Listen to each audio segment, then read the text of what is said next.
Yo, what's up mga treasure? May titignan lang ako ngayon dito sa Data Blitz. Pasok tayo sa loob, tignan natin kung meron silang NBA 2K24 Kobe Bryant Edition. So ayan, sa Switch tayo kasi ayan yung console natin.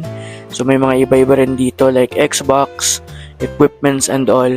Pero wait lang natin si ate kasi sabi niya, check niya daw muna kung meron pang Mamba Edition ng 2K24. So ikot-ikot lang tayo, hindi naman ganoon kalaki to pero ayan, maraming magandang bilihin.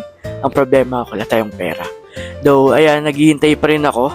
So pipila na ako dito para pagkaabot sa akin ni ate, meron na tayong nasimulan sa pila kasi madalas maraming tao rin dito sa Data Blitz.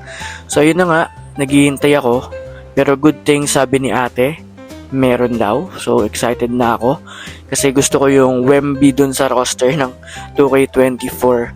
So yun kasi yung bagong PC ko for collectibles. So ayan na, nandito na tayo sa counter, bayaran na natin to.